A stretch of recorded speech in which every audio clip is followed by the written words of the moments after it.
해고 이즈 해피입니다. 쫄지 않습니다. 무슨 말든 할 수 있고 눈치 보지 않고 아무거나 할 수 있더라고요. 진실을 지키는 뉴스 바리케이드. 국민일보 해직 기자 조상훈의 뉴스바. 청취자 여러분 안녕하십니까. 조상훈입니다. 4월 16일 수요일 뉴스바입니다. 뉴스바가 준비한 오늘의 메뉴입니다. 삼성전자가 백혈병 등 자사 반도체 공장 노동자들의 산업재해를 둘러싼 수년간의 논란과 관련해 조만간 공식 입장을 내놓겠다는 뜻을 엊그제 밝혔습니다. 지금까지 단 한 번도 제대로 된 사과나 공식적인 보상을 하지 않은 터라 삼성전자가 이번에 밝히겠다는 입장이 뭔지 관심이 쏠리고 있습니다. 배경은 무엇이고 전망은 어떤지, 또 삼성이 그간 보인 태도는 어떠했는지 짚어보겠습니다. 영화 또 하나의 약속의 실제 주인공 가운데 한 명인 반도체 노동자의 건강과 인권 지킴이, 즉 반올림의 활동가죠. 이종란 노무사를 오늘 초대석에서 연결하겠습니다. 수요일의 요일별 코너 오보의 역사에서는 조선일보가 지난주에 서울대 이경환 총학생회장을 좌파 대목군에서 전향 청년으로 둔갑시킨 사례를 다뤄보겠습니다. 이경환 총학생회장은 지난주 저희 뉴스바에도 출연한 바 있습니다. 이런 내용까지 묶어서 미디어 오늘의 정철훈 기자와 함께 이 문제를 깊이 있게 분석해 보도록 하겠습니다. 월드 리뷰 그리고 조간 브리핑 뉴스캐리 리뷰 먼저 차례로 듣고 이어가도록 하겠습니다. 잠시 광고 듣고 다시 오겠습니다.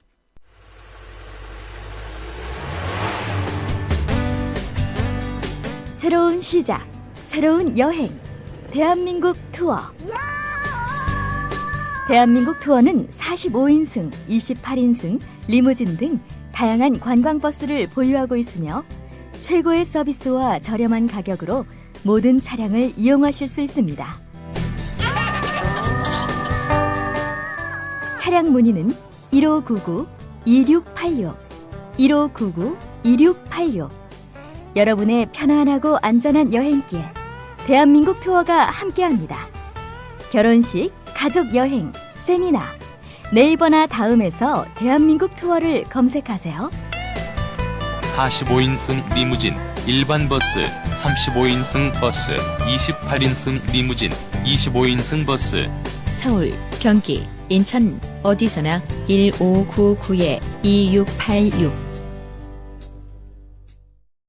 안녕하세요. 참여연대 회원인 MBC 해직기자 이용마입니다. 2014년 대한민국은 과거로 회귀하고 있습니다. 민주주의에 꽂힌 선거에 국가기관이 대대적으로 개입해 국민의 권리를 짓밟았습니다. 하지만 불법을 저지른 정부는 비판하는 사람들에게 오히려 종북딱지를 붙이고 있습니다. 경제민주화와 복지국가를 만들자는 국민과의 약속은 실종되고 공공부문 민영화가 국민의 동의 없이 강행되고 있습니다. 그래서 20살 청년 참여연대는 다시 신발끈을 묶습니다. 진실과 정의가 승리하는 나라, 권력이 국민에게 복종하는 나라, 특권층만이 아니라 대다수 국민이 행복한 나라를 만들기 위해 더 열심히 뛰겠습니다. 국민TV 라디오 청취자 여러분, 참여연대에 회원이 되어 함께 뛰어주세요. 세상은 저절로 좋아지지 않습니다. 회원가입은 홈페이지 www.peoplepower21.org 또는 전화 02-723-5300번을 통해 할 수 있습니다.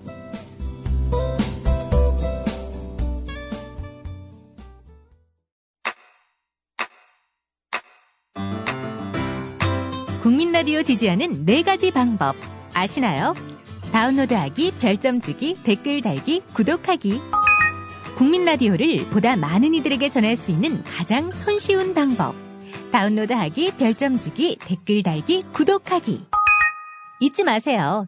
다운로드하기, 별점 주기, 댓글 달기, 구독하기.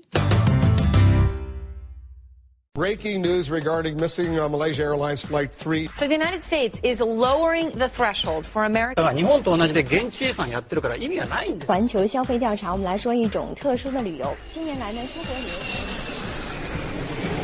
출근길 국제뉴스 브리핑 장혜림의 월드 리뷰.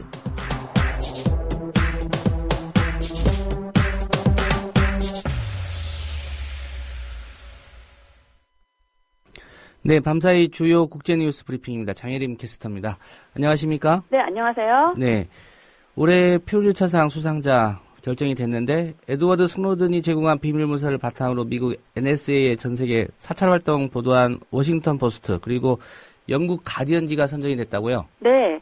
워싱턴 포스트와 가디언이 미국 국가안보국 NSA의 도 감청 실태를 폭로한 기사로 올해 퓰리처상 공익보도 부문 수상자로 선정됐습니다. 워싱턴 포스트는 NSA의 전자감시 프로그램 프리즘을 보도했고요. 가디언은 NSA의 전화통화 수집을 폭로해줬습니다. 예. 이들 신문의 보도로 미국 정부가 나라 안팎에서 무차별적인 도감청을 하고 민간인을 사찰한 실태가 드러났고요. 그 후에 사생활 침해와 기밀 폭로에 따른 국가안보 위협 등의 논란이 발생하기도 했습니다. 퓰리처상은 미국 언론 분야에서 최고 권위 있는 상으로 평가되는데요. 미국 주류 언론계가 스노든의 폭로를 공익적 내부 고발로 인정한 걸로 보입니다. 예, 수상자 선정하면서 고민도 좀 있었을 것 같고요. 또 논란도 있었을 것 같은데 어떻습니까? 네, 퓰리처상 선정위원회 내부에서도 논란이 컸다고 미국의 정치 전문 매체 폴리티코가 전했는데요. 선정위원들 중 일부는 불법으로 취득한 정부 비밀문서를 바탕으로 한 보도에 공익보도 부문상을 주는 건 적절하지 않다 이렇게 주장했다고 합니다. 예. 결과 발표 후에도 폭스뉴스 등 극우 성향 매체들은 간첩 행위에 대한 보상이라고 비난하기도 했습니다. 하지만 위원회는 이번 수상자 선정 이유에 대해서 NSA의 광범위한 비밀 사찰 행위를 추적하고 폭로해서 국가 안보와 사생활 보호 문제에 대한 폭넓은 논쟁을 불러일으킨 점을 공로로 평가한다고 밝혔습니다. 예. 누구보다도 에드워드 스노든의 반응이 궁금한데 나왔습니까? 네. 러시아의 망명 중인 스노든은 가디언에 보낸 축하 메시지를 통해서 두 신문의 노고를 평가해준 퓰리처상 위원회에 감사를 표했고요. 이번 수상은 정부 활동에 대한 대중의 감시가 필요하다고 믿는 세계 모든 사람들에 대한 보상이라고 기쁨을 나타냈습니다. 예. 스노든은 보도 과정에서 취재진들이 자료 폐기를 강요받는 등 온갖 압력에 시달렸다고 말했는데요. 그런 엄청난 위협에도 굴하지 않은 용기 있는 기자들 덕에 보도가 가능했다고 밝혔습니다.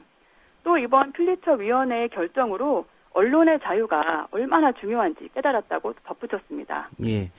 정부 기관의 불법을 합법적인 방법이 아닌 방법으로 이제 취득해서 보도한 문제. 이 문제는 결국 독자들이나 또 방송 같은 경우에 시청자들이 좀 판단할 문제인 것 같습니다. 네, 그렇습니다. 예.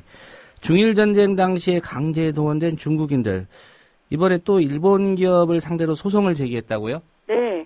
중일 전쟁 때 강제로 동원된 중국인 피해자와 유족 700명이 일본 기업을 상대로 약 7억 위안, 한국 돈으로 하면 약 1,171억 원을 요구하는 손해배상 청구 소송을 제기했다고 교도통신이 보도했습니다.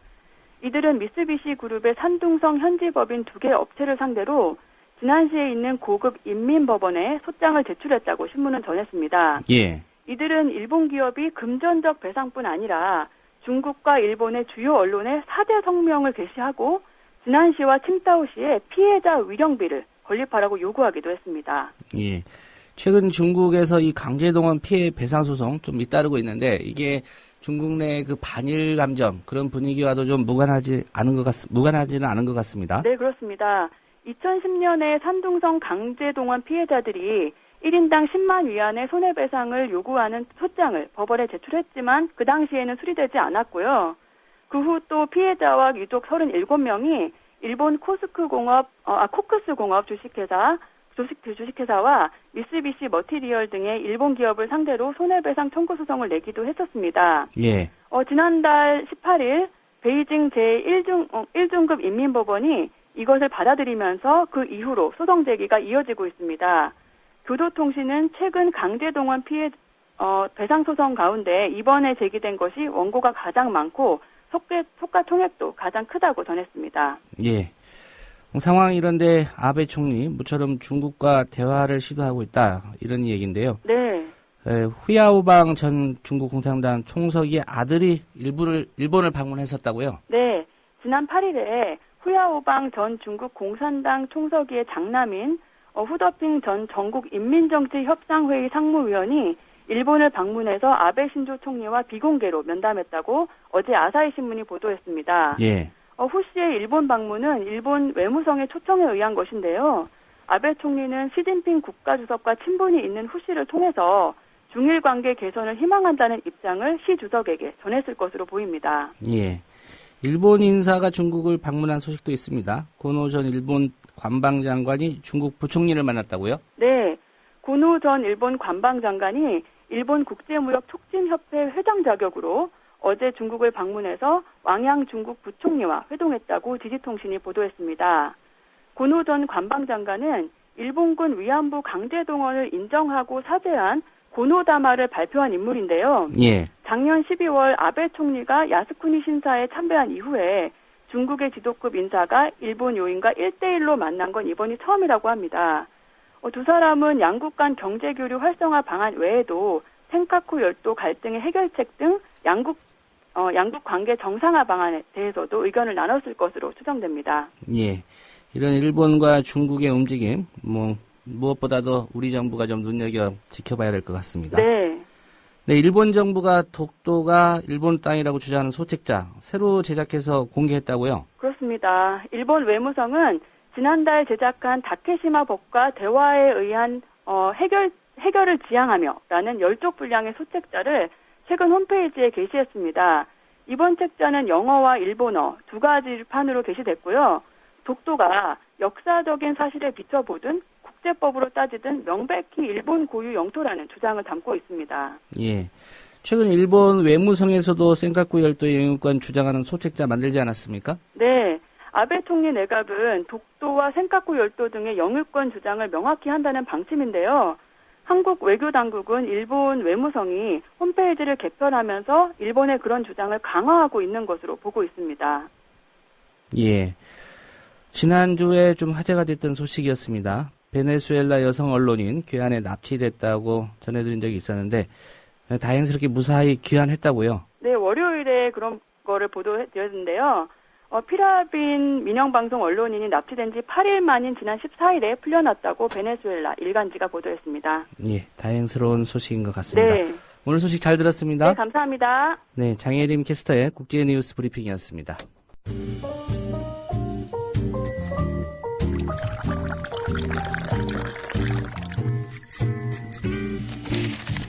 아침 신문 귀로 읽기 김용민 PD의 조간 브리핑.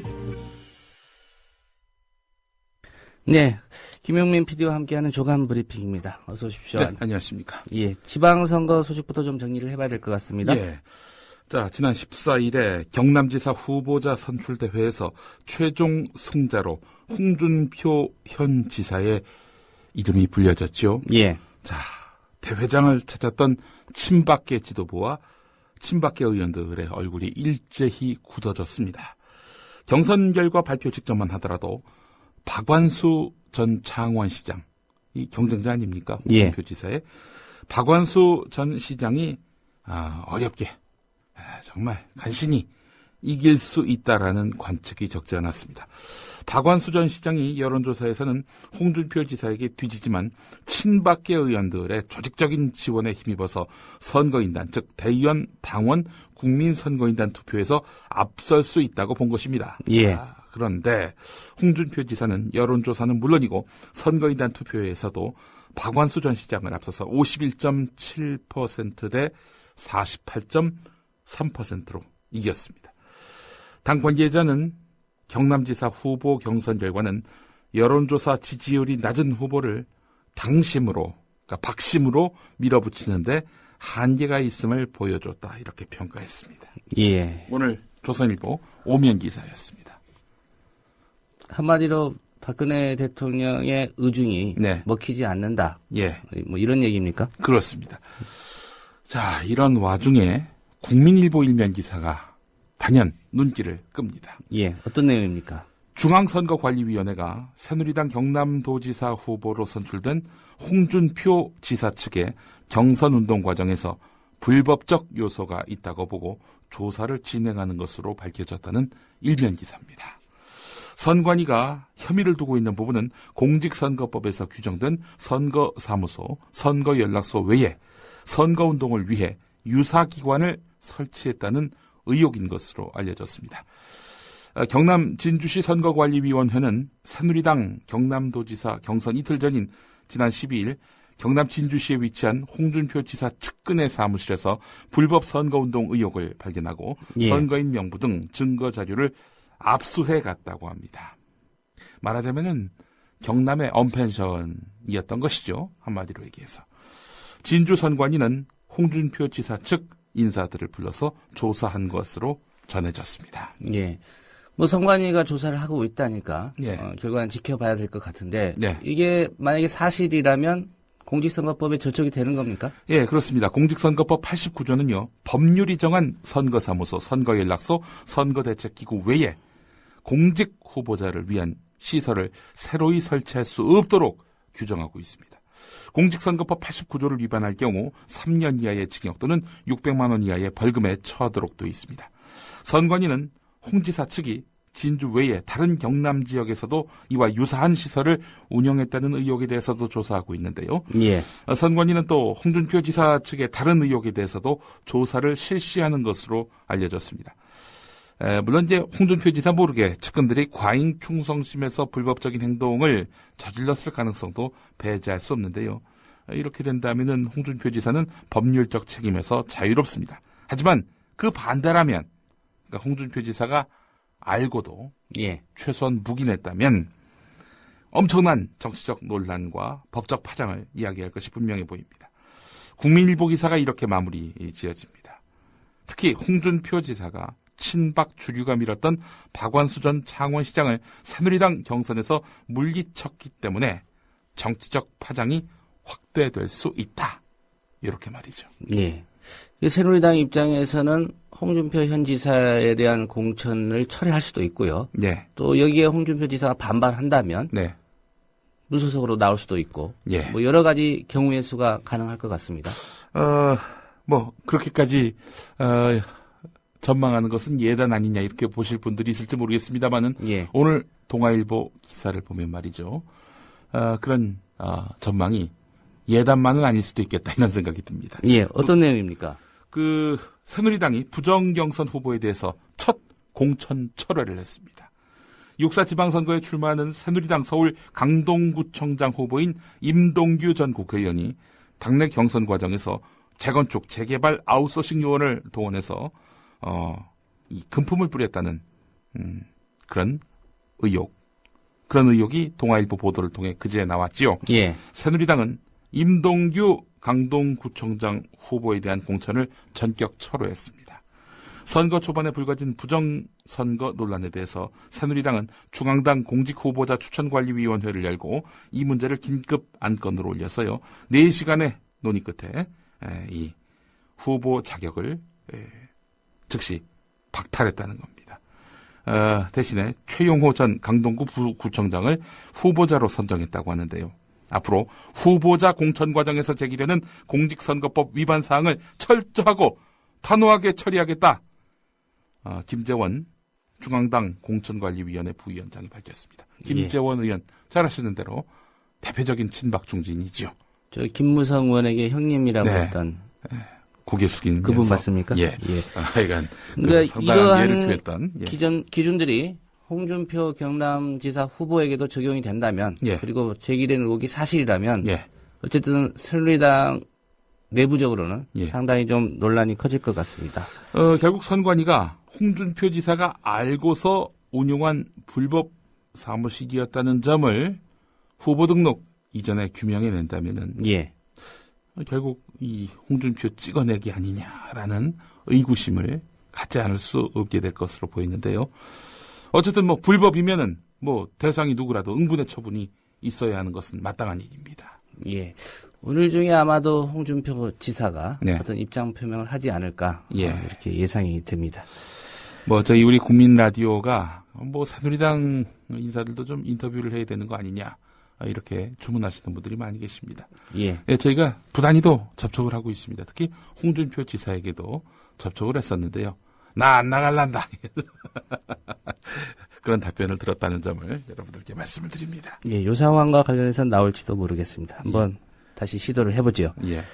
네, 국정원 얘기 좀 해봐야 되겠습니다. 남재준 국정원장, 이 간첩 증거 조작, 이 사건에 대해서 대국민 사과 아닌 사과를 했습니다. 그렇습니다. 뭐 참담, 책임 통감 이런 표현 썼는데 예. 막상 어떻게 책임질 것인지는 언급을 안 했어요. 그렇습니다. 예. 본인이 그냥 남아서 어떻게 해보겠다는 얘기 그렇게 정리되죠? 네, 그렇습니다. 앞으로 잘해보겠다라는 말을 한 것을 보면은 결국 계속하겠다 이런 얘기 아니겠습니까? 신문 사설을 한번 짚어보겠습니다. 먼저 한겨레입니다. 국정원 증거 조작 사건을 통해서 여실히 증명된 것은 남재준 원장의 무능과 거짓이다. 그는 국정원을 제대로 관리하지도 못했고 기민한 판단을 내리지도 못했으며 직원들을 올바르게 지휘하지도 못했다. 거기에다 그는 정직함과도 거리가 멀었다. 증거 조작 사건이 터진 뒤 줄곧 진실을 감추고 수사를 방해하는 데만 급급했다.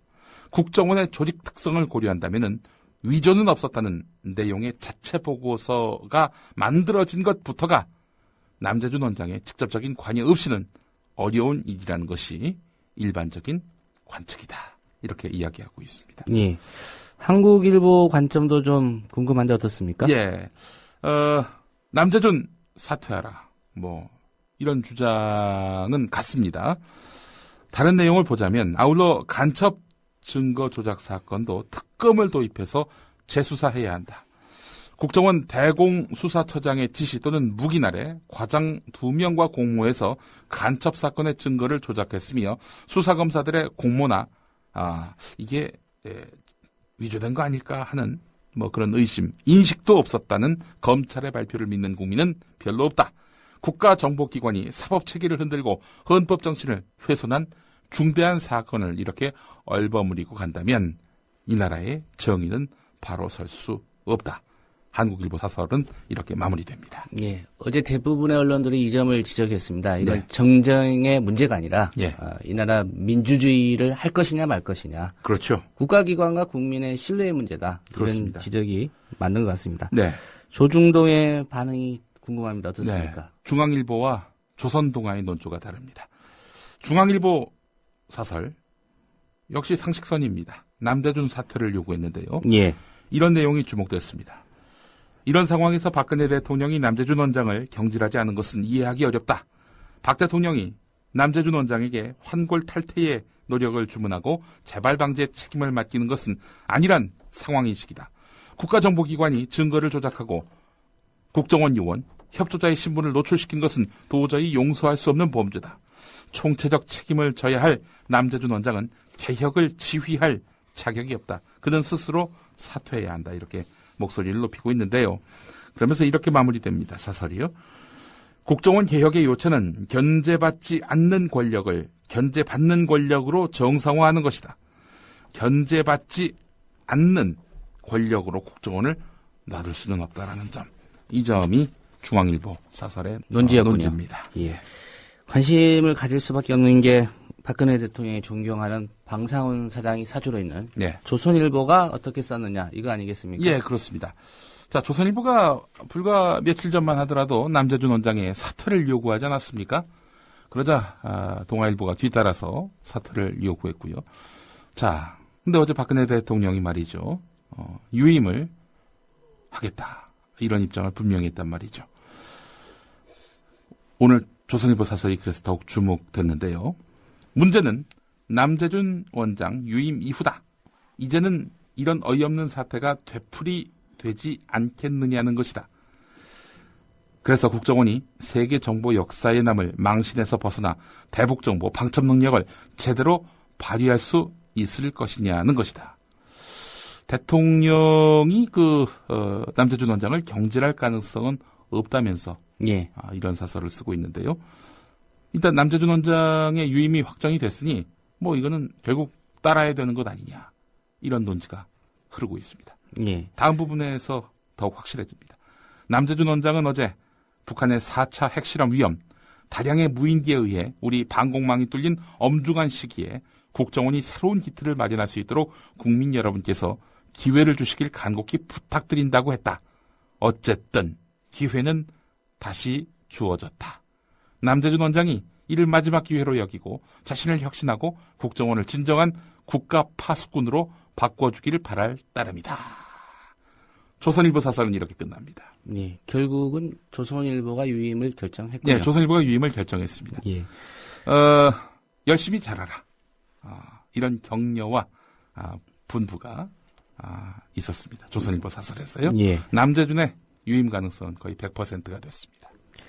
어제까지 동아일보 사퇴해야 된다 이렇게 쓰지 않았습니까? 네. 오늘은 어떻습니까? 사설에서 말 바꾸기가 그랬던지 배인준 주필의 김영 칼럼을 통해서 입장을 밝혔습니다. 칼럼 제목에서 동아일보의 정치적 의도가 너무나 확연히 드러납니다. 칼럼 제목은 예. 국정원은 부활해야 한다. 부활절이 며칠 안 남았습니다. 언제 죽었습니까? 죽지도 않았습니다. 예. 자, 배인준 주필 칼럼 내용 소개해드리겠습니다. 미국 정보도 성공보다 실패가 많다. 우리가 대북 정보를 미국에만 의존하는 것은 위험하다. 독자적 정보 체계 강화 여부에 대한민국 안보에 사활이 걸려 있다. 그런데 국정원이 무너지고 있다.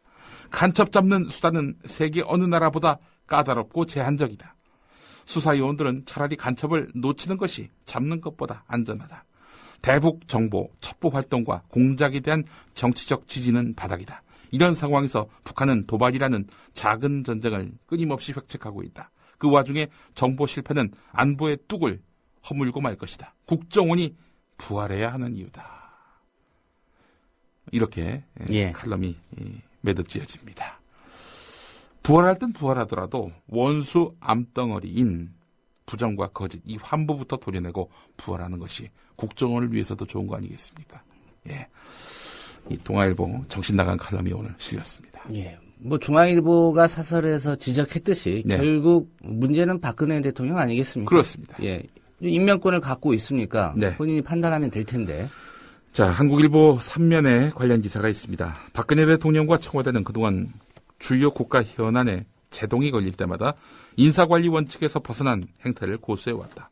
국정원 대선 개입 사건, 개인정보 유출 사건, 북한제 추정, 무인정찰기에 청와대 상공침투 같은 이런 해당 부처 장관의 책임이 명확한 그런 난맥상이 반복되는데도 인사조치를 취하지 않았다. 부적절한 처신을 한 장관을 교체한 것은 측근으로 분류되지 않은 윤진숙 전 해양수산부 장관이 유일하다. 상황이 이렇다 보니 정부 부처들은 박근혜 대통령의 의중이 드러날 때까지 눈치 보기에 급급하다. 무사한 일, 보신주의가 관가에 나타날 조짐이 보이고 있는 것이다. 더 큰 문제는 대통령 경고가 두려워서 장기 관점에서 국익을 염두에 둔 정책을 세우려는 균형적 사고마저 줄어든다는 점이다. 정부 관계자는 규제개혁 작업만 봐도 향후 예상되는 사회 경제적 부작용은 고려되지 않은 채 대통령 말 한마디에 무더기로 규제가 사라지고 있는 실정이라고 말했다. 네, 이렇게 기사가 이어집니다. 정말 똑똑한 대통령이라도 이런 식의 국정 운영을 하면은 언젠가는 반드시 누수와 파행을 만나기 마련입니다. 예. 많은 분들이 보셨을 것 같습니다. 새정치민주연합의 정세균 의원이 트위터에 이런 글을 올렸더라고요. 국정원장, 이렇게 문제가 많은 국정원장도 파면하지 못하는 무능한 대통령이다. 네. 제가 보기에는 박근혜 대통령이 남재준 원장 쉽게 못 자릅니다. 왜 그럴까요? 이게 통상 우리가 상식적으로 추론하자면은 큰 약점이 잡혀서 그런 거 아닌가 하는 그런 생각을 안 할 수가 없게 됩니다. 아니겠죠, 근데 앞서 제가 정말 똑똑한 대통령이라도 이런 식으로 국정 운영하면 안 된다라고 했죠. 예. 근데 현 대통령이 똑똑합니까? 물어보지 않을 수가 없습니다. 똑똑한 12시 한번 모셔보시죠.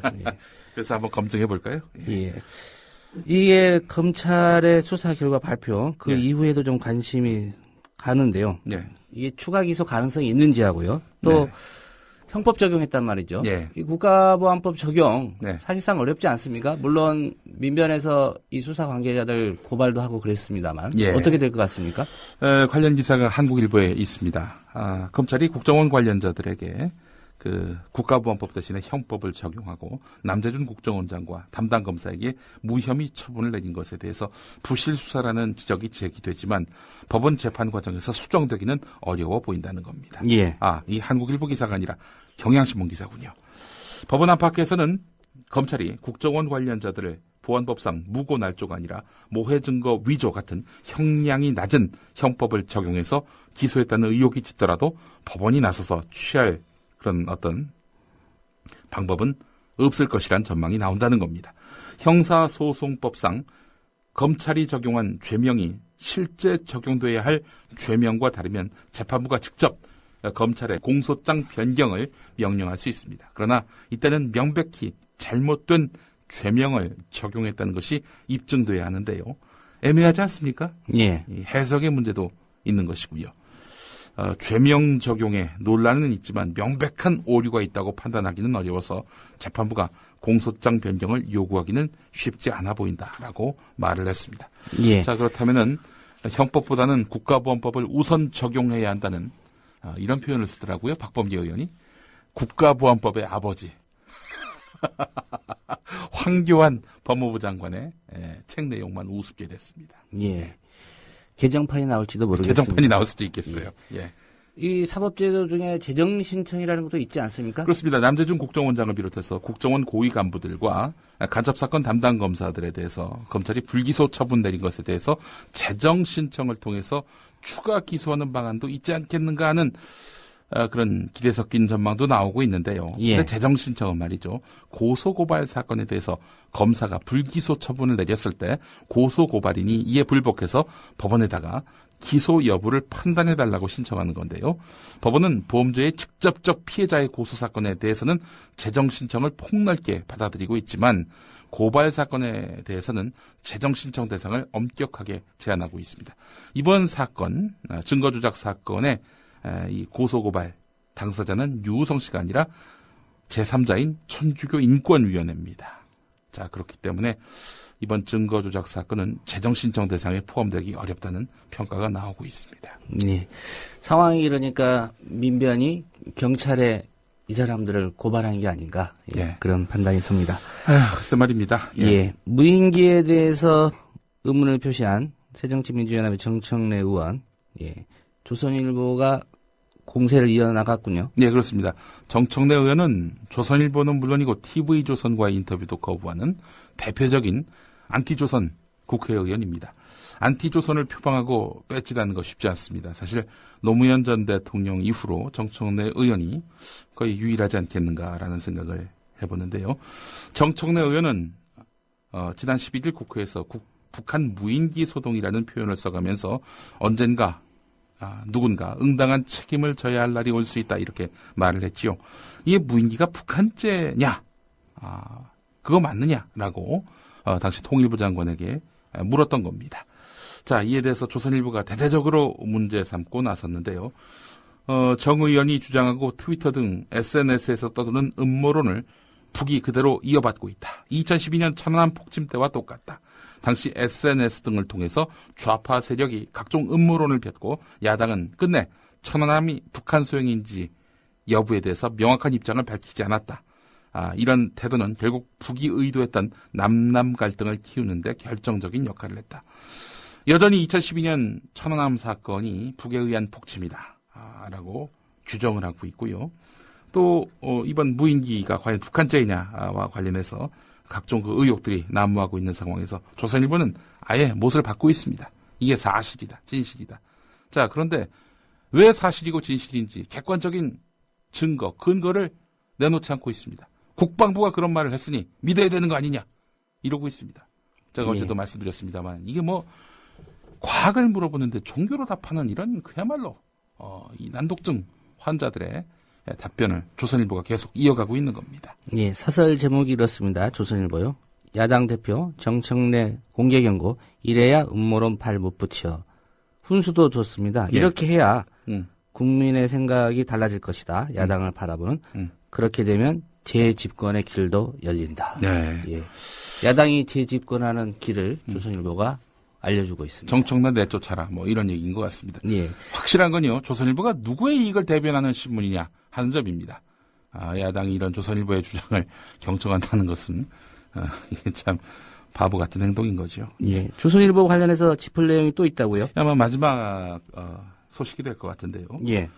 조선일보 본지 보도가 아니라 사보를 소개를 해드릴까 합니다. 이 국가정보원의 대통령 선거 개입 사건 수사 지휘자 바로 최동욱 검찰총장 아닙니까? 예. 이 최동욱 검찰총장을 낙마시킨 보도가 바로 조선일보의 최동욱 혼외자식 보도입니다. 중앙일보 관계자가 이 수상 결정 책임자지요. 한국신문상. 이 한국신문상을 조선일보가 수상을 했습니다. 자, 그런데 최동욱 혼외자 특별 취재팀의 최재훈 조선일보 기자가 사보에다가 취재기를 올렸는데요.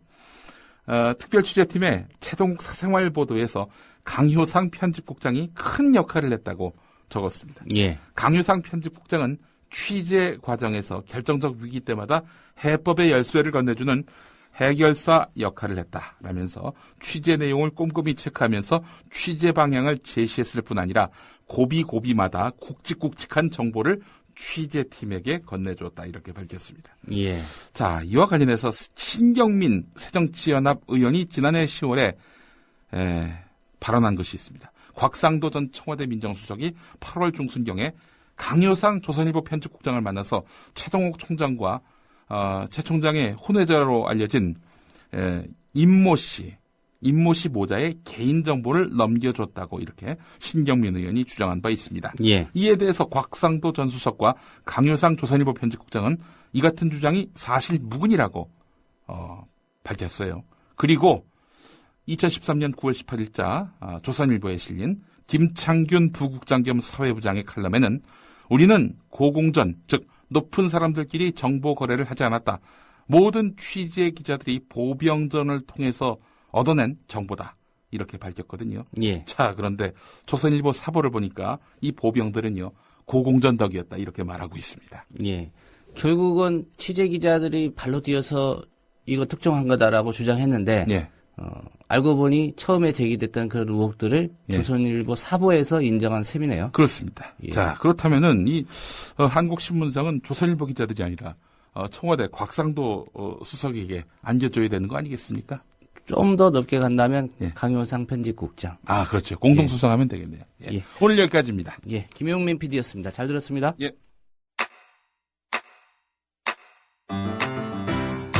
국민 라디오 지지하는 4가지 방법 아시나요? 다운로드하기, 별점 주기, 댓글 달기, 구독하기. 국민 라디오를 보다 많은 이들에게 전할 수 있는 가장 손쉬운 방법. 다운로드하기, 별점 주기, 댓글 달기, 구독하기. 잊지 마세요. 다운로드하기, 별점 주기, 댓글 달기, 구독하기.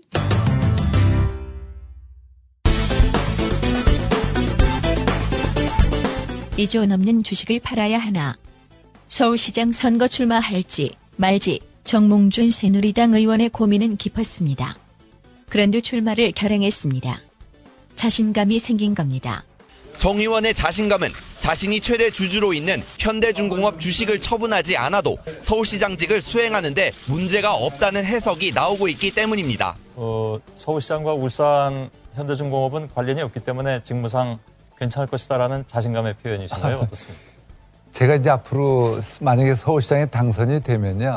그 위원회 심사를 받을 사람인데 하여간에 이번에 하는 거는 지방자치 선거인데 그렇죠. 그러면 지방에서 우리가 무슨 사업을 할 거냐 이걸 어떻게 할 거냐 이거보다는 쟁점이 계속해서 중앙정치로 모아지는 것 같아요. 서울시정은 어떻게 해야 하느냐 좀 이런 쪽으로 좀 관심이 모아주셨으면 얼마나 좋을까. 그러나 현실은 호락호락하지 않습니다.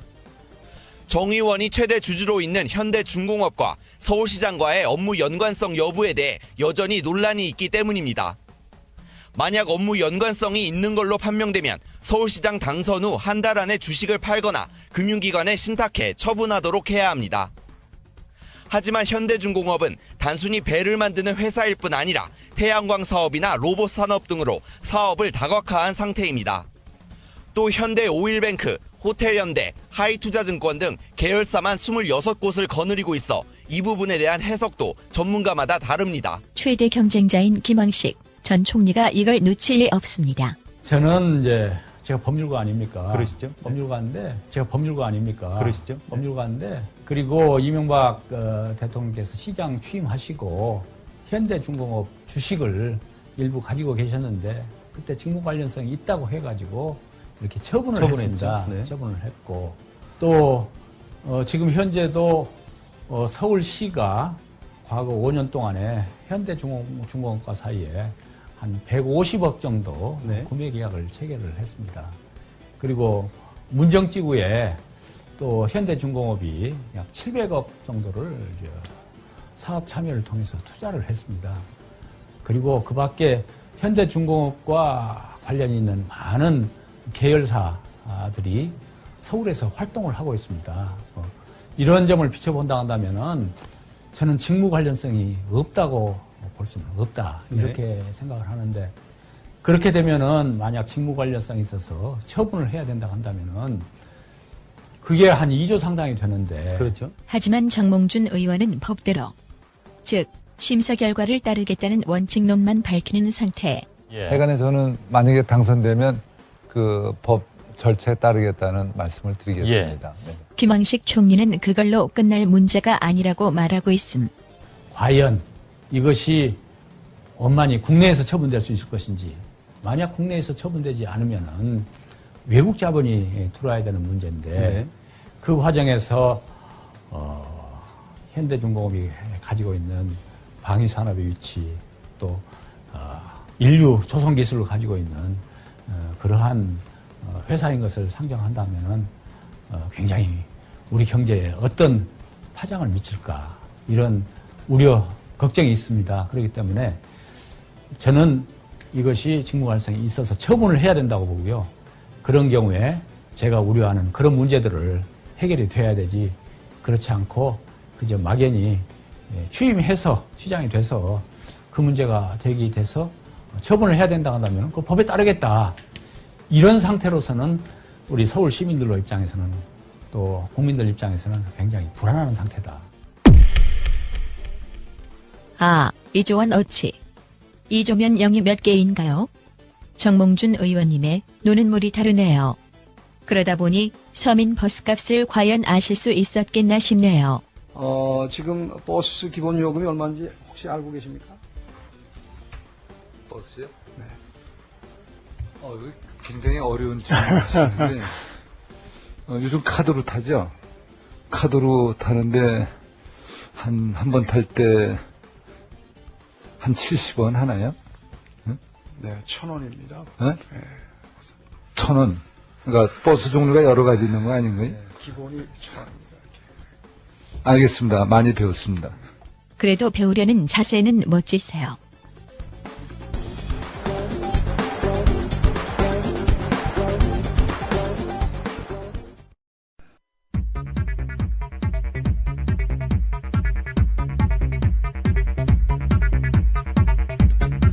네, 전날 국민TV 뉴스K에 보도된 주요 기사들을 살펴보는 뉴스K 리뷰 순서입니다. 뉴스K가 어떤 사안에 주목했는지 지금부터 들어보겠습니다.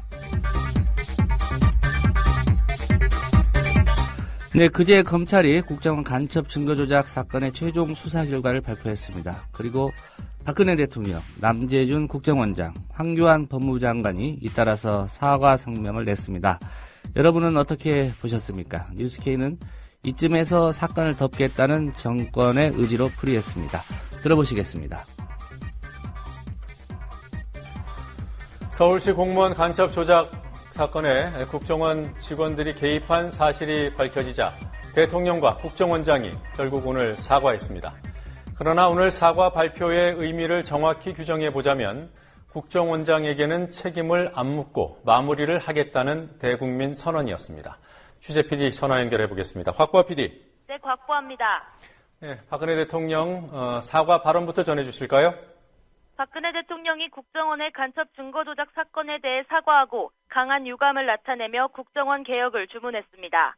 박 대통령은 오늘 청와대에서 열린 국무회의에서 자신은 이런 일이 반복되지 않도록 국정원은 뼈를 깎는 황골탈퇴에 노력을 해야 할 것이라고 말했습니다. 그러나 박 대통령은 남재준 국정원장에 대해선 사실상 재신임 입장을 밝혔습니다. 국정원이 또다시 국민들의 신뢰를 잃게 되는 일이 있다면 반드시 강력하게 책임을 물을 것이라고 경고하는 선에서 그쳤습니다. 어제 서천호 국정원 2차장의 사표를 즉각 수리한 것으로 논란을 종결하자는 뜻으로 풀이됩니다. 박 대통령의 말 들어보시겠습니다.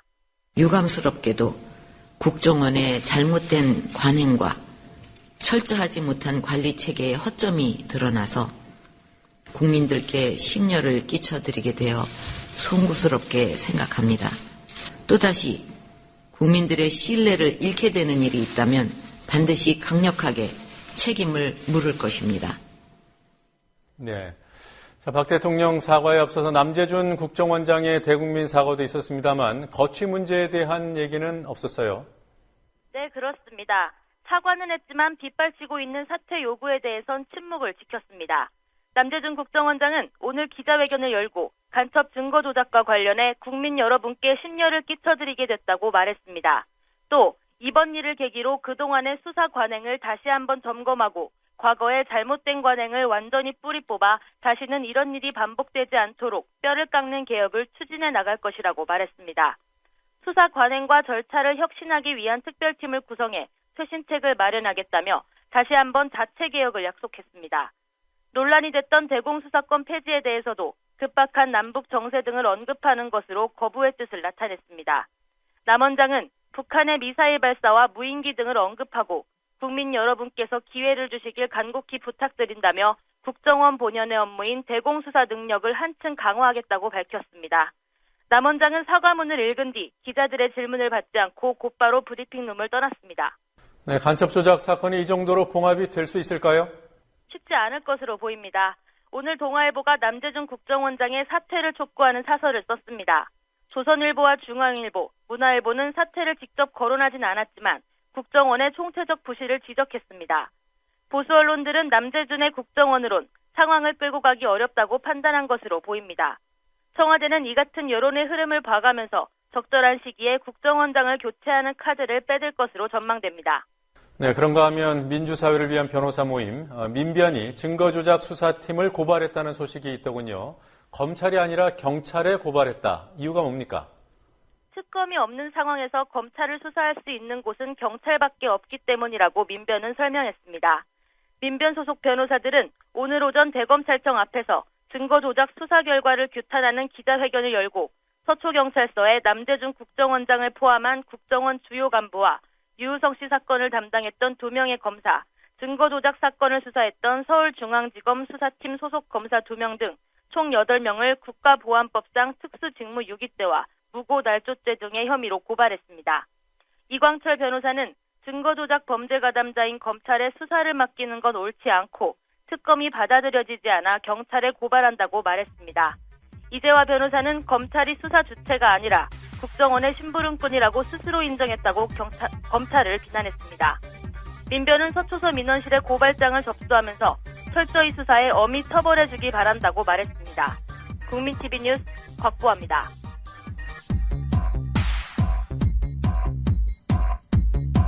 (4년) 전에 있었던 천안함 사건, 그리고 최근 발생한 무인기 사건. 사건의 모양새도 어딘지 모르게 닮았고 사건 이후의 정치적 상황의 전개 과정까지 흡사하다는 평가입니다. 뉴스케이가 이들 사건의 공통점에 담긴 본질을 들여다봤습니다. 자, 다음 소식 알아보도록 하죠. 최근 무인기 논란을 보면은 4년 전 2010년 지난 지방선거가 떠오른다 이런 분들이 꽤 있더군요. 네, 2010년 천안함 사건과 2014년 무인기 사건. 네, 사건의 성격도 닮아있지만 사건 발생 이후 전개 과정이 더 흡사합니다. 일각에서는 데칼코마니 같다는 분도 있고 또 평행 이론을 말하는 경우도 있습니다. 강신혜 PD가 보도합니다. 2010년 3월 26일 백령도 서해상에서 1200톤급 초계함인 천안함이 침몰합니다. 지방선거 69일 앞둔 시점이었습니다.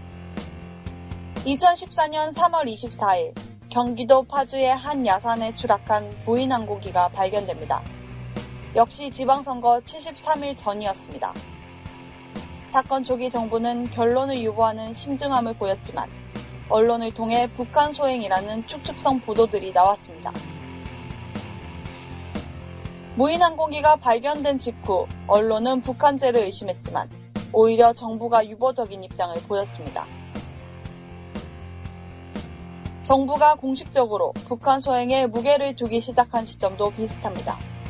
천안함 사건의 경우 2010년 4월 7일 생존장병 기자회견을 겸한 설명회에서 어뢰 공격과 버블제트 발생 가능성을 강하게 제기함으로써 북한 소행임을 기정사실화했습니다. 무인기 사건 역시 비슷한 시점인 4월 11일 중간조사 결과 발표에서 북한 소행이 거의 확실하다는 입장을 밝혔습니다. 정부가 이 시점까지 이른바 결정적 증거를 내놓지 않은 것도 유사합니다. 대신 정부는 외국 조사단을 국내로 불러들여 이른바 국제조사의 형식을 취합니다. 천안함 사건 때 미국 조사단을 중심으로 국제조사단을 구성한 시점이 4월 12일이었고 무인기 사건과 관련해서도 4월 14일, 바로 어제 미국 조사단이 입국했습니다. 천안함 사건에 대한 국제조사단의 조사 결과 발표는 5월 20일, 지방선거 불과 2주 앞두고 이뤄졌습니다. 추가 조사가 한 달 남짓 걸린다는 정부 입장을 유추해보면 무인기에 대한 한미 공동조사 결과 발표 시점도 선거 직전이 될 가능성을 배제할 수 없습니다. 한 가지 유사하면서도 다른 점은 북한의 반응입니다. 북한은 천안함 사건의 경우 국제조사단의 조사 결과 발표 당일인 5월 20일 공동조사를 요구했고 남한 정부의 날조라는 내용이 담긴 진상공개장을 11월에 발표했습니다. 반면 이번 무인기 사건에서는 어제 4월 14일 공동조사 요구와 함께 진상공개장을 내놨습니다. 사건과 관련한 여러 가지 요소들도 유사점이 많습니다. 천안함을 격침시켰다는 북한 어뢰 잔해에서 1번이 발견된 점과 무인기 동체에서 숫자와 날짜 등 한글이 발견된 점이 그렇습니다. 천안함을 공격했다는 잠수정의 항적이 여전히 의문인 점, 무인기의 항로가 의문인 점도 유사점 중 하나입니다. 게다가 조선일보가 군 관계자의 정보를 토대로 단독 보도를 한 것 또한 공교롭게도 사건의 성격을 비슷하게 해줍니다. 물론 이 정도의 유사점으로 사건의 진실을 규명할 수는 없습니다. 적어도 최근의 무인기 사건이 4년 전 천안함 사건처럼 지방선거에 악용되지 않기를 바랄 뿐입니다. 국민TV 뉴스 강신혜입니다.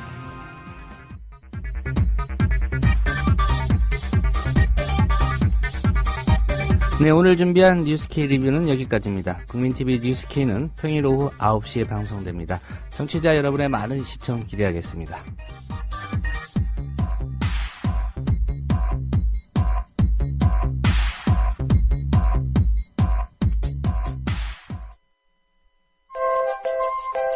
여보, 국민TV가 개국했는데 월 10,000원씩 내야 하는 조합비 어떻게 내라는 거예요? 자동적으로 출금할 수 있도록 하면 되잖아요. CM에서 신청해요. 아, 국민.tv 미디어 협동조합 홈페이지를 통하면 되는 거죠? 아빠하고 엄마하고 나 모두 다 조합원이잖아요. 그러면 우리 집은 3만 원 내야 해요?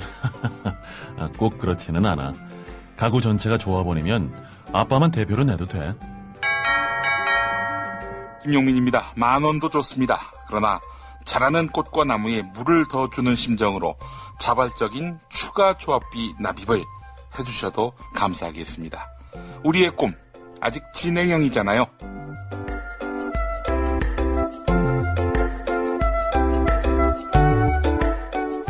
(3만을) 향해 달려가는 미디어 협동조합. 조합원 여러분, TV가 개국한 4월부터 조합비를 납입해 주십시오. 한 분 한 분의 조합비가 모이고 또 모일 때 미디어 협동조합은 건강한 방송, 공정한 보도로 보답할 것입니다. 자세한 안내는 국민.tv를 참고하세요.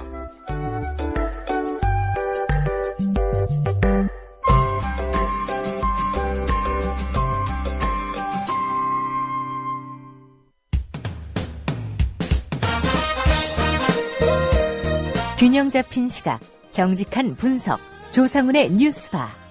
이어서 초대석으로 만납니다.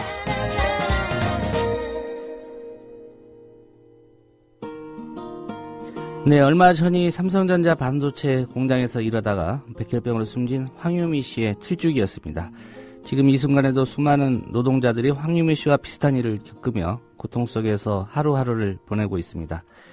이들이 보냈거나 보내고 있는 세월, 삼성전자가 백혈병 산업재해로 고통받는 노동자들 외면해온 그런 세월이기도 합니다. 이랬던 삼성전자가 엊그제 조만간 입장을 정리해 발표하겠다, 이런 뜻을 밝혔습니다. 그 배경과 또 전망, 관심이 쏠 수밖에 없는 상황인데요. 영화 또 하나의 약속의 실제 주인공이기도 하죠.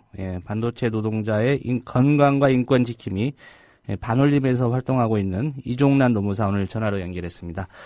이 노무사님 안녕하십니까? 네, 안녕하세요. 예. 엊그제였습니다. 삼성전자 김준식 부사장이 삼성전자 반도체 공장에서 일하다가 산업재해로 숨진 분들 그리고 고통받고 있는 분들 관련해서 조만간 공식 입장을 내놓겠다 이렇게 밝혔는데요. 이런 삼성전자의 입장 표명이 나오기까지 어떤 배경이 있었는지 우선 궁금합니다.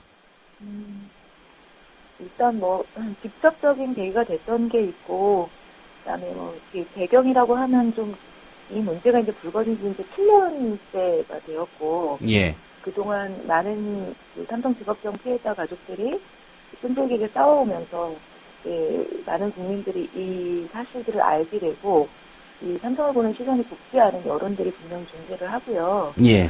그 속에서 뭐 예를 들어서 이제 영화 또 하나의 약속을 통해서 50만 명이라고 하는 적잖은 그런 국민들이 이 문제를 이제 알게 됐다든지, 법원에서도 일단 산재 판결을 한다든지 이런 배경들이 있었는데, 최근에는 그 정의당 심상정 의원이나 그때 환경노동위원회에서 이제 삼성 직업병 문제, 백혈병 문제를 삼성이 책임져라라고 하는 내용의 결의안을 논의를 하고 있었어요. 예. 그것이 압박이 되었었던 것 같습니다.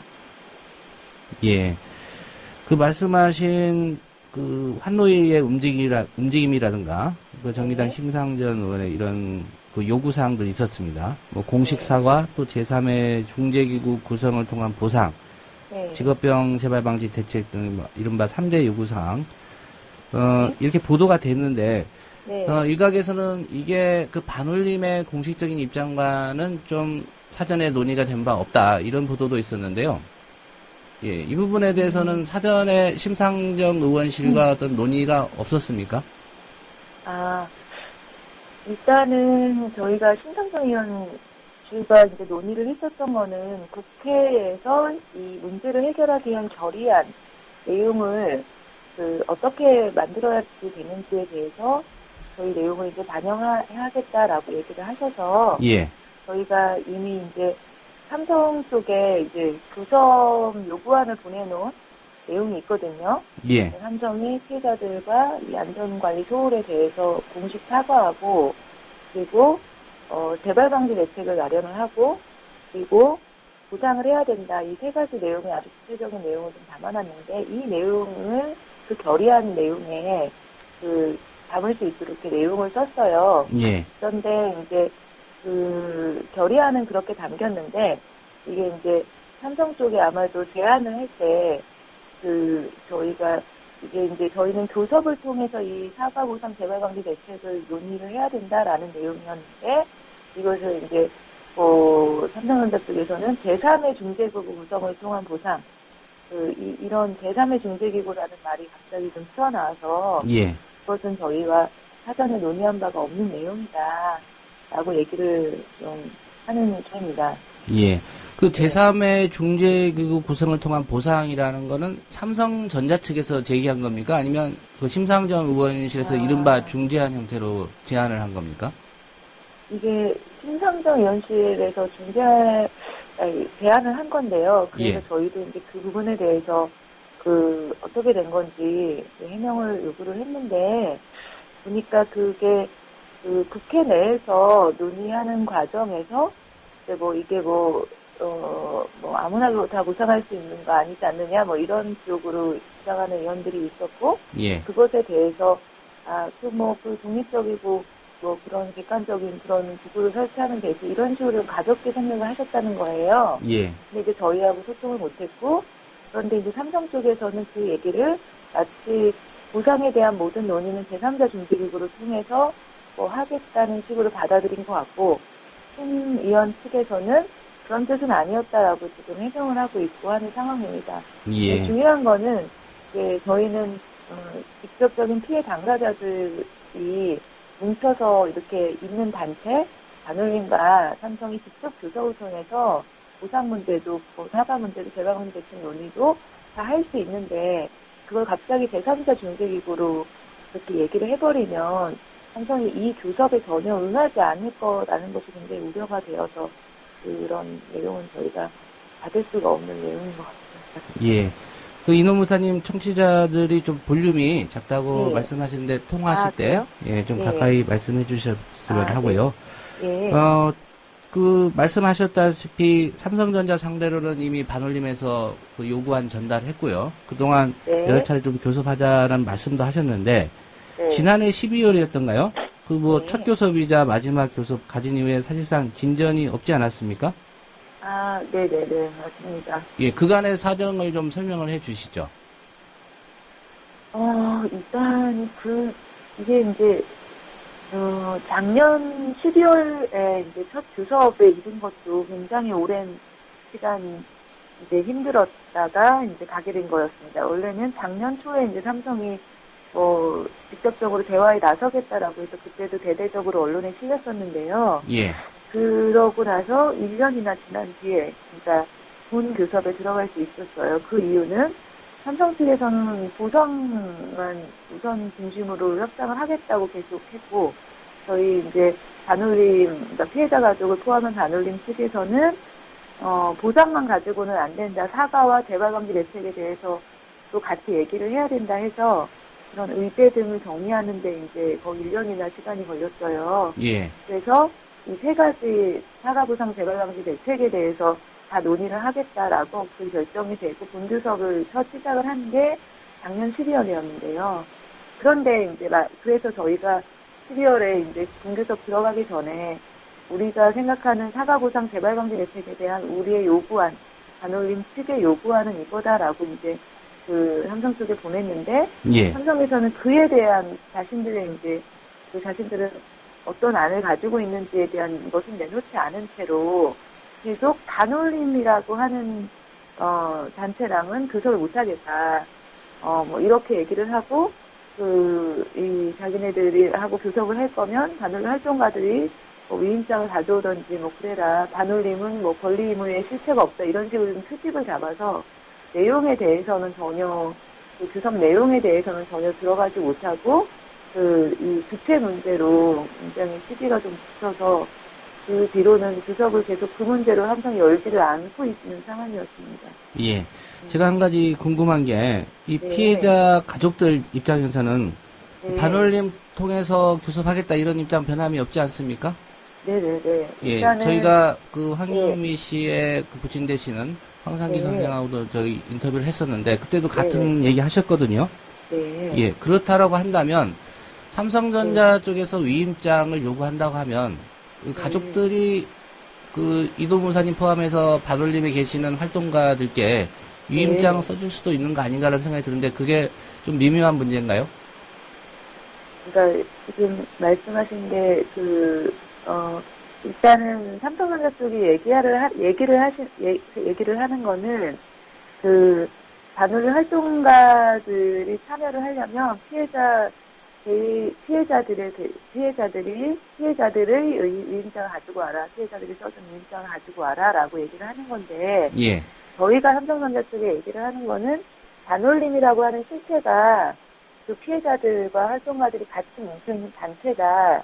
그리고 이거는 어떤 집단적인 성격을 띠고, 그러니까 이 집단과 삼성전자가 교섭을 했으면 좋겠다라고 하는 얘기를 하는 거고요. 예. 당연히 피해자들 활동가들이 같이 반올림 교섭단을 만들어서 그 안에서 이제 논의돼서 얘기를 하는 것인데, 그것을 삼성이 지금 못 받겠다고 하는 거고, 삼성이 원하는 것은 피해자 개인에 대한 협상의 형식, 그냥 개인에 대한 것을 하겠다 이런 거고, 예. 저희가 이제 굳이 이제 단체로서의 교섭이 필요하다라고 얘기를 하는 이유는, 이것이 이제 보상 문제에 있어서는 당연히 피해자 개인에게 돌아가는 방식이긴 한데, 재발방지 대책이라고 하는 부분이 있잖아요. 예. 재발방지 대책에 대해서는 안전보건위원회 설치라든지 감시기구를 둔다든지 알 권리 보장을 위해서 어떤 것들을 한다든지 이런 것들이 제대로 되기 위해서는 이것이 단체로서 대응을 해야 되는데, 그런 반올림이라는 실체를 인정해야 될 부분이 있어요. 예. 삼성은 그게 아니라 기존에 이제 예를 들어서 개인적으로 이렇게 전에도 산재를 하지 말아라라고 하면서 개별 회의를 하거나 위로금을 지급하는 방식이었는데, 예. 여전히 이제 이것에 대해서도 그런 어떤 위로금 지급 정도의 방식으로 끝내려고 하는 그런 생각이 있는 것 같아서, 그렇게는 안 되고 제대로 된 그 재발방지 대책이 마련되는 방향으로 가기 위해서 좀 더 힘 있는 방향으로 가기 위해서 이제 얘기를 하고 있는 상황입니다. 예, 그런 부분에 지금 피해자 가족들께서 다 동의를 하신 그런 상황이고요. 아, 네. 예. 물론 피해자 가족들 전부가 다 이게 저희가 만나보지 못한 부분들도 있고 아직 잠재된 피해자들도 있고 또 지금 당장 되게 어려우신 분들도 많아요. 예. 그리고 하기 때문에 이제 삼성은 아무래도 그런 부분에 대해서 계속 아니 피해자들을 생각해야 되지 않느냐 뭐 이렇게 얘기를 하는데 어쨌든 가장 앞장서서 싸우는 피해자 가족들이 일단은 사과도 중요하고 재발방지 대책도 중요하고 삼성의 보상도 중요하다. 그 세 가지에 대해서 제대로 싸우기 위해서 반올림으로 뭉쳤고 하니 그거를 인정하고 빨리 교섭에 응하라 이제 얘기를 하고 있는 상황인 거거든요. 예. 그래서 이제 단지 한두 명 이렇게 돌아가시거나 피해를 본 게 아니라 벌써 삼성전자에서만 150명 정도의 피해 제보가 들어왔고 삼성전자에서만 57명의 사망자가 들어온 마당에 이제 개인에 대한 보상도 중요하지만 다시는 이런 비극들이 발생하지 않기 위한 장치를 이번 기회에 마련하는 건 굉장히 중요하다고 생각이 들어요. 예. 그래서 좀 힘들더라도 잘 한데 뭉쳐서 싸웠으면 하는 바람이 있습니다. 예. 재발 방지 이게 무엇보다 중요하다. 뭐 일리 있는 말씀이고요. 일부 보도를 보니까 삼성전자 측에서 그 피해자 가족들을 만나서 대화할 수도 있다 이런 얘기도 있는데 어떤 그런 움직임이 실제로 있습니까? 그러니까 이제 피해자들 만나 대화하겠다라고 얘기한 게 아마도 그 교섭을 얘기를 하는 것 같은데요. 예. 저희도 그런 기사를 보고 그리고 마침 저희가 바로 오늘이요. 원래는 교섭이 예정되어 있었어요. 예, 16일 날 교섭 갖기로 했었죠. 예, 했었는데 지금 삼성이 엊그저께 이제 월요일 날 언론을 통해서 이제 이런 발표를 하면서 이 교섭을 잠정 연기한다 이렇게 해버렸어요. 예. 그래서 저희가 실무 교섭이라도 열자 계속 교섭을 그렇게 안 하는 게 어딨냐. 그래서 실무 교섭이라도 하자고 한 것에 대해서도 이제 지금 그렇게는 못하겠다라고 하고 있는 상황입니다. 그래서 예. 답답합니다. 그 삼성이 뭐 조만간 회사 입장 정리해서 밝히겠다고 했는데 그러면 그것도 뭐 당분간 좀 이루어지기 어렵다 이렇게 보시는 건가요?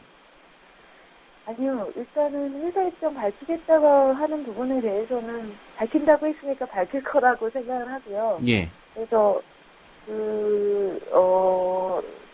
어떤 내용이 됐든 거기서 만약에 어떤 뭐 획기적인 단을 발표를 한다 하더라도 그런 내용들이 다시 교섭에서도 얘기되고 피해자들과 직접 대면한 자리에서 예. 그런 충분한 논의가 이루어지기를 희망합니다. 예. 그래서 삼성이 어떤 입장을 밝히더라도 그런 내용들이 그 피해자 가족들과 이분들의 입장을 지금 대변해 오고 있는 반올림과의 교섭 협상에서 좀 구체화되어야 된다 이런 말씀이시군요. 예, 그 반올림이라고 하는 것이요. 단지 활동가들만 있는 그런 게 아니고 예. 반올림 안에는 피해자 가족들, 활동가들이 같이 있고 그것이 하나의 단체를 반올림이라고 하는 거고 반올림과 교섭해라라고 하는 거는 곧 피해자 가족들과 교섭해라라고 하는 얘기예요. 예. 그런 부분은 좀 오해가 없었으면 좋겠습니다. 예. 네. 예, 피해자 가족들하고 네. 직접적인 대화를 하라 이런 얘기고요. 예, 맞습니다. 예. 그 한 가지 궁금한 게 앞서 영화 또 하나의 약속 이런 선전 그리고 국민들의 이제 이 문제에 대한 어떤 인식의 제고 이런 게 많은 영향을 미쳤을 것이라고 이제 말씀하셨는데 그동안에 삼성전자가 보여온 행태를 본다고 하면 지금의 이 태도 어느 정도 진정성이 있다고 보십니까? 글쎄요. 그 부분이 사실 되게 저희도 사실은 알 수가 없어요. 일단은 황상희 아버님도 방송 인터뷰에서 그렇게 말씀하셨는데 예. 말과 행동을 다르게 해왔다. 단 한 번도 그렇게 제대로 그러니까 말과 행동을 일치시키지 못했었다. 그래서 좀 더 지켜볼 일이다 이제 얘기를 하셨는데 예. 저희도 이제 그런 부분에 있어서 삼성이 이제 거의 상당히 쏟아질 때 그런 행동을 보일까봐 사실은 이제 지켜보아야 되는 문제이지만 제가 이번만큼은 진정성 있는 또한 안이 좀 나오기를 좀 기대를 다시 한번 해보고 있습니다. 예. 그 정치권이 이런 문제에 대해서 관심을 갖고 어떤 해결책을 제시하는 것은 분명 뭐 바른 방향인 것 같습니다. 근데 네, 저희가 네. 지금까지 좀 목격해온 뭐 철도노조 파업 중재라든가 결국 정치권이 나서서 어떤 잠정적인 해결은 할 수 있지만 최종적인 해결을 못하는 그런 사안들도 많이 있었거든요. 아, 네. 예. 이번 일 국회 환노위에서도 지금 다루겠다고 하고 또 심상정 의원실에서도 열심히 노력하고 있는데 네. 당부하고 싶은 말씀이 있다면 정치권에게 어떤 얘기 하고 싶으신가요? 일단은 정치권도 그렇고, 그러니까 삼성전자도 그렇고, 저는, 그러니까 어떤 문제 해결의 기본은 사실 이 충분한 의사소통이라고 생각을 해요. 예. 오해가 발생하지 않아야 되고, 그 다음에 상대방을 인정을 해야 되고, 한다고 생각하는데, 이번 문제에서 이제 제3자 중재기구가 갑자기 이제 튀어나오는 바람에 정치권에서 사실 삼성 백혈병 문제를 해결하겠다는 의지는 저는 좋다고는 생각을 하는데, 사전에 잘 상의되지 않은 것들 때문에 문제가 오히려 좀 더 꼬이게 된다든지 이런 문제가 살짝 발생을 했는데, 예. 그것도 사전에 충분히 소통을 하고 했었으면 저희 내부에서 어떻게 할지 그 민주적인 어떤 절차위에서 토론하고 생각을 해봤을 텐데 이거는 외부에서 이렇게 들려오는 목소리였잖아요. 예. 그래서 삼성도 마찬가지입니다. 저희가 계속 직접 대화를 해보자라고 하는 것에 대해서 응하지 않고 외부의 언론에 알리는 방식으로 이거 닫아라 마라 이렇게 얘기를 한다면 당사자들을 소외시키는 방법이라고 생각을 해요. 예. 제일 중요한 거는 피해를 본 당사자 그리고 이 문제를 가지고 계속 싸워온 당사자들이 만든 그 다둥이가 교섭을 제대로 하는 것이라고 생각을 하는데 예. 그 부분에 대해서 비껴간 채로 다른 해법을 내놓는다고 하면 당사자를 받는 그 소외나 당사자들이 갖는 문제의식을 정확하게 인지하지 못함으로써 또 다른 문제가 발생할 거라고 생각을 합니다. 그래서 제일 중요한 거는 일단은 직접적인 의사소통이고 그게 투명하게 또 공개되고 하는 거라고 생각을 하고요. 그런 부분은 삼성도 그렇고 정치권도 꼭 잘 알았으면 좋겠습니다. 예. 마지막으로 저희가 홈페이지 한번 가보니까 이 반올림 네. 투어라는 이벤트 광고가 좀 눈에 들어왔습니다. 아, 네네. 19일 돌아오는 토요일입니다. 속초 여행을 떠나는 이벤트라고 돼 있던데 구체적으로 어떤 행사인지 좀 알려주시고 같이 참여하고 싶은 분들 어떻게 하면 될지 좀 설명해 주시죠. 아, 네. 저희가 오래전부터 이제 잡아놓은 행사인데요. 예. 4월 19일 날 이번 주 토요일인데 오전 8시에 서울 사당역에서 속초로 가는 이제 버스가 출발을 합니다. 그게 영화 또 하나의 약속 이 촬영 장소가 되기도 했었던 장소인 울산 마을 그리고 뭐 바닷가 그리고 그 멍게와 소주 한 잔 했던 장면으로 나온 바닷가 포장마차 이런 곳들 영화 또 하나의 약속 촬영 장소들을 좀 돌아보고 예. 또 가장 중요한 것은 황산리 아버님 만나 뵙고 멍게랑 소주 한 잔 하는 그런 날이에요. 예. 그래서 함께 하고픈 누구나 참여를 할 수 있고 신청 방법은 저희 반올림 카페에 자세히 소개가 되어 있고 반올림을 전화를 주시면 되고요. 예. 자, 예. 소정의 참가비를 들고 누구나 참여할 수 있으니 많이 신청해 주시면 좋겠습니다. 예. 그러니까 황유미 씨, 고 황유미 씨 고향을 찾아가는 거군요.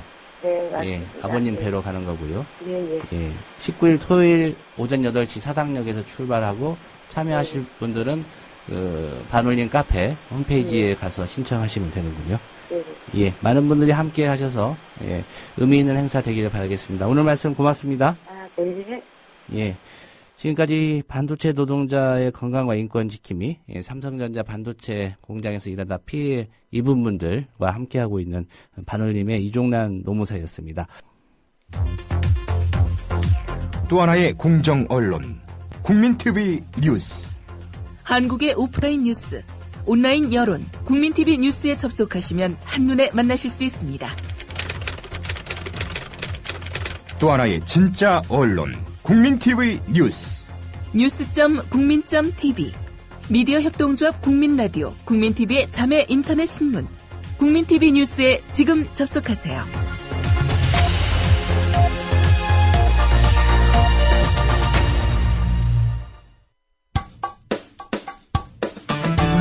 여러분께서는 지금 국민일보 해직기자 조상훈이 진행하는 국민라디오 아침 시사 프로그램 조상훈의 뉴스바를 듣고 계십니다.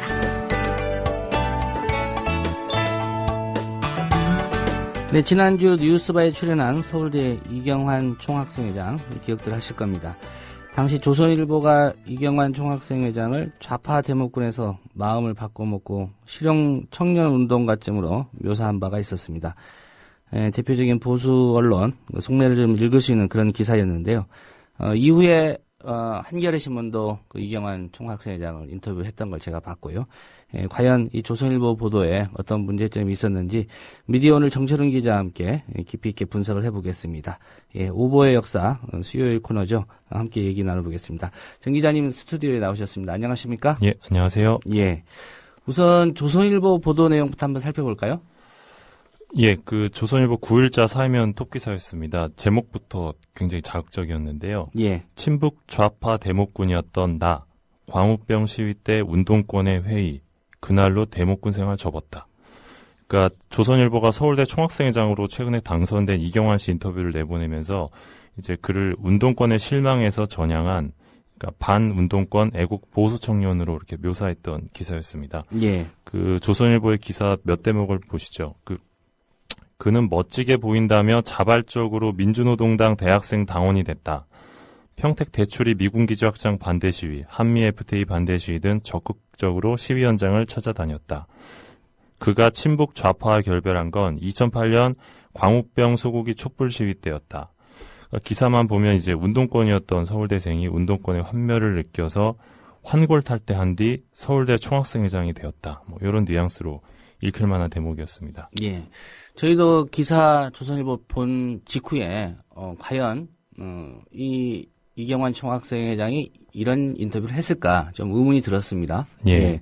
근데 이후에 바로 그 이경환 총학생회장이 반응을 보였죠. 조선일보 기사에 대해서. 예, 그렇죠. 기사가 나온 당일날 이제 이경환 씨가 자신의 페이스북에 반박글을 올리면서요. 저를 애국보수 반공청년으로 만들어주신 조선일보의 편집술에 감탄했습니다. 기사만 보면 광우병 선동의 소가 반권이 된 걸로 생각할 수 있겠더군요. 조선일보에 강하게 항의해야겠습니다. 이렇게 얘기하면서 오보를 주장하셨습니다. 예. 그다음에 이경환 씨가 10일 날 이제 국민라디오 조상훈의 뉴스바에 출연을 해서 생각했던 것보다 너무나 의도가 왜곡됐다 이러면서 오보를 주장하셨습니다. 그러니까 이분이 이제 라디오에 출연을 하셔서 나는 온건한 진보다 광우병 촛불 시위 이후로 대목군을 접었다고 하는데 이것만 보면 마치 사회 혼란 세력이 운동권의 환멸을 느껴 운동 안 할래 이렇게 비춰졌는데 사실은 그게 아니었다 이렇게 주장을 하셨습니다. 예, 당시 이경환 총학생회장이 출연해서 뭐 조선일보 해당 기자는 차치하고라도 조선일보 이 기사를 데스크했을 사회부장은 만나서 어떤 얘기를 좀 꼭 들어보고 싶다 이런 얘기도 했었죠. 예. 그 보도 내용을 조금 짚어보면요. 예. 이게 굉장히 교묘하게 오보가 나왔다고 보시면 되는데요.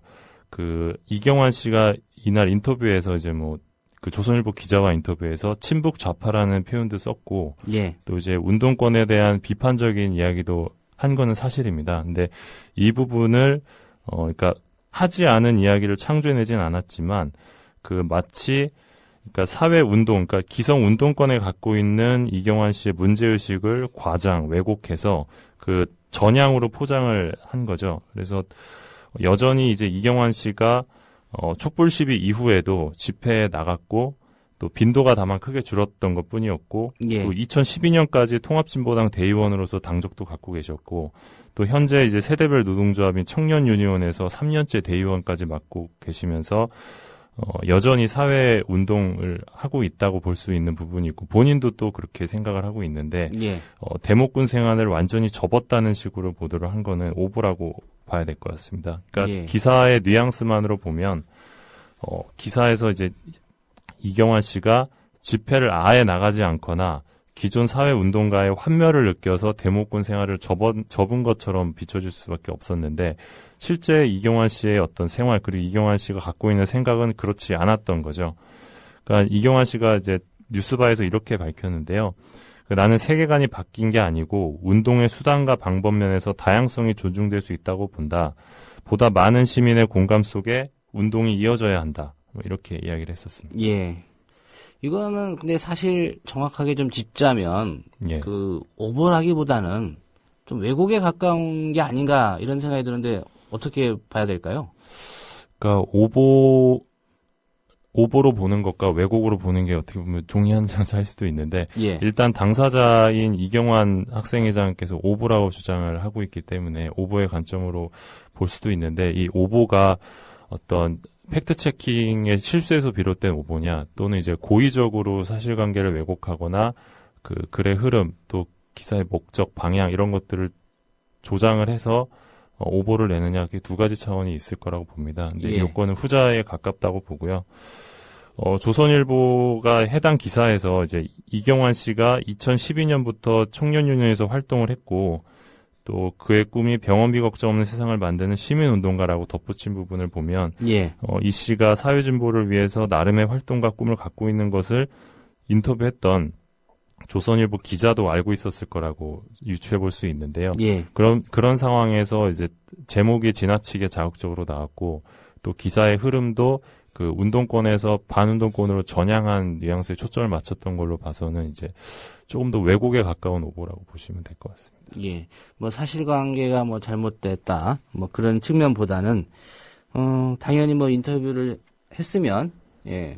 그 인터뷰 대상자 이경환 총학생회장이 어떤 말을 했고 그걸 어떻게 해석하고 풀어야 되는지는 뭐 기자가 잘 알 텐데. 예, 그러니까 그러니까 인터뷰를 당했던 이제 당사자가 기사가 나가고 나서 자신의 인터뷰 기사를 읽었을 때, 예. 그게 자신이 말했던 내용이 담겨 있긴 하지만 기사 전반의 내용이 자신이 추구하고자 하는 삶의 방향 그리고 자신이 얘기했던 어떤 컨텍스트 그 이야기의 목적과는 좀 괴리된 부분이 있었기 때문에 이제 오보라고 주장을 할 수밖에 없었던 상황이었던 것 같습니다. 예. 그 이경환 총학생회장이 이후에 그 뉴스바에 출연해서 얘기한 대로 김창균 부국장 겸 사회부장을 만나봤는지는 저희가 후속 취재를 하지는 않았습니다만은 조선일보의 반응이 혹시 나왔습니까? 이 기사에 대해서? 조선일보가 바로 다음 날 바로잡습니다를 냈습니다. 그런데 우리가 기대했던 내용은 아니었고요. 예, 어떤 내용이었습니까? 그 기사의 사진 설명에서 이경환 씨의 나이가 27세로 나왔는데 28세임으로 바로잡습니다. 이 내용이었습니다. 딸랑 그거였습니까? 예, 이거밖에 없었습니다. 예, 기사 사진 설명 중 이경환 씨의 나이는 27세가 아니라 28세이므로 바로잡습니다. 예. 이 조선일보 보도 이후에 이제 뭐 한겨레 주말판이었던 것 같아요. 주말에 좀 그런 기사를 제가 본 기억이 있는데 비슷한 뉘앙스로 이제 조선일보가 왜곡하고 좀 과장해서 보도를 했다라는 측면으로 이제 이경환 씨 인터뷰를 했더라고요. 보통은 이런 상황이 오면 내부적으로도 좀 야 이거 어떻게 된 건지 좀 알아봐야 되지 않아? 이런 지시 내려오지 않습니까? 언론사 관행상? 예, 근데 조선일보의 지금까지의 그 취재 태도와 또 관행에 비춰보면 그 왜곡이라고 생각하지 않고 오보라고도 생각을 하지 않는 것 같습니다. 이렇게 나이가 틀려야 이제 바로잡습니다 정도를 내보내는 것 같습니다. 예. 근데 지금 특별히 뭐 조선일보가 이번 사안뿐만 아니라 과거의 어떤 운동권 그리고 이 사회운동에 참여하는 젊은이들을 바라보는 시각 기사를 통해서 우리가 익히 어떤 시각을 갖고 있는지 알고 있지 않습니까? 예, 굉장히 이렇게 비판을 넘어서 비난에 가까운 보도가 많았었는데요. 예. 그 기사 제목에 좀 주목해봐야 되겠습니다. 기사 제목이 친북좌파 대목군이었던 나 광우병 시위 때 운동권 회의 이 부분이거든요. 예. 그러니까 광우병 시위라는 부분을 강조를 했는데 그 아시겠지만 2008년 광우병 촛불 집회 때 조선일보가 굉장히 많은 곤란한 상황에 처했었습니다. 이제 조선일보사 앞에서 시민들이 뭐 계란을 던지기도 하고 그 왜곡 보도를 당장 중단하라면서 이렇게 비판을 했었는데 그 당시 조선일보가 갖고 있던 그 광우병 촛불 집회에 대한 트라우마가 좀 있는 것 같습니다. 그래서 그 촛불 시위를 기점으로 해서 지금껏 운동권 이슈와 관련해서는 굉장히 히스테리적인 이 허위 왜곡 보도를 반복해 오고 있는데요. 이번 보도 같은 경우도 이제 청년 진보 활동가를 이제 반공 청년으로 둔갑시키면서 또다시 이런 히스테리적인 보도를 보였던 것 같습니다. 요것과 관련해서 이제 이경환 씨가 그 조선일보 보도의 목적이 무엇이냐 물어본 이제 진행자께서 물어보셨던 것 같은데 한국에 만연한 레드 컴플렉스를 이용해서 사회 진보를 위한 많은 노력을 무마시키는 프레임 전략 같다 이렇게 비판을 하기도 하셨습니다. 예. 그동안 2008년 그 광우병 촛불 시위 기점으로 많은 좀 히스테리적인 그런 반응을 보였다 이렇게 지적하셨는데 다른 사례가 있었습니까? 조선일보가 이런 반응을 보였던. 예, 조선일보는 운동권에 비교적 반감이 좀 많은 편인데 그 지난해 6월 달에 조선일보 류정 기자가 기자 수첩을 하나 썼습니다. 예. 운동권 검사의 어떤 수사라는 제목이었는데요. 그 당시에 이제 원세훈 국정원장을 선거법 위반 혐의로 이제 기소를 했었습니다. 서울중앙지검 특별수사팀에서 기소를 했었는데 당시 특별수사팀 소속의 검사 한 명이 운동권 출신이라면서 이제 비난을 했던 기자 수첩이었습니다. 이 기사 내용이 뭐 원인이 됐을까요? 정치권에서도 논란이 많았죠. 정치권에서 아마 김진태 의원이 먼저 발언을 하고 그 다음에 조선이 받았던 것 같은데요. 그때 류정 기자가 이제 이 해당 검사가 운동권 출신으로서 사회진보위원회에 정기 후원금 5만 원, 그러니까 무려 5만 원을 내는 회원이라면서 이번 운동권 출신 검사 문제는 수사팀을 꾸릴 때부터 논란의 씨앗을 뿌려놓았다. 이런 식의 주장을 펼쳤습니다. 예. 해당 기사 제목에 대해서 특별히 이제 그 이경환 총학생회장도 이건 좀 심했다라는 얘기 했었는데 혹시 정 기자님은 조선일보 측의 반응 취재해 보셨습니까? 김창균 부장한테는 여러 차례 통화 시도했는데 연결이 안 됐고요. 제가 알고 있는 바에 따르면 이 기사 제목은 이 해당 기사를 쓴 김경필 기자가 단 것은 아니고요. 제목을 결정하는 결정권자가 이제 사회부장이기 때문에 아마 김창균 부장이 관여를 하지 않았을까 추측을 하고 있습니다. 이 김창균 부장이 또 이력이 굉장히 화려하신데요. 최근에 김용판 전 서울경찰청장이 무죄 판결을 받지 않았습니까? 그 당시에 이제 비판 여론이 좀 일자 이 비판을 하는 사람들을 가리키면서 북한에서 판사라도 데려와야 믿겠나 이런 식의 조롱을 펼쳤던 분이기도 합니다. 이 사회부 시스템으로 본다고 하면 취재 시스템으로 본다면 이제 데스크가 기사를 보고 가 제목을 달아서 모르겠습니다. 조선일보는 어떻게 되는지 편집부로 넘기죠. 편집부로 넘기면 이제 보통 사회면에 어떤 헤드라인 톱기사 같은 경우에는 보통 각 부장들하고 편집국장 모여 있는 그 편집에 의해서 결정이 됩니다. 면톱 같은 경우에는. 근데 이제 마지막으로 제목을 손질하고 하는 건 이제 편집부인데 아무래도 이제 사회부에서 출고한 기사니까 사회부장이 어떤 의견을 내거나 분명히 의견 제시라든가 이런 걸 할 겁니다. 김창균 부국장하고는 통화가 안 됐다고 하셨는데 칼럼 쓰느라고 아마 바쁘신 것 같습니다. 그러니까 이 건을 정리를 해보면, 그러니까 조선일보 데스크에서 이제 대한민국의 사회 운동 전반에 대해서 환멸이나 비판 의식을 가지고 있을 수는 있다고 생각을 하는데요. 이거를 인터뷰 기사에 투영을 해서 그 제목과 기사 방향, 흐름에 영향을 줘서 결과적으로 오보를 낸 사건이어서 언론으로서 올바른 자세는 아니라고 봐야 될 것 같습니다. 일단 인터뷰를 한 당사자가 본인의 의도나 본인이 말했던 뉘앙스와는 좀 완전히 다르게 나왔기 때문에 문제를 제기했던 사안이었고요. 오늘 말씀 잘 들었습니다. 감사합니다. 미디어 오늘의 정철훈 기자였습니다. 네, 오늘 뉴스바가 준비한 메뉴는 여기까지입니다. 지금까지 제작의 김효진, 김용민 PD가 수고해 주셨고요. 저는 조상훈이었습니다. 내일 오전 7시 30분에 다시 찾아오겠습니다. 들어주신 여러분 고맙습니다.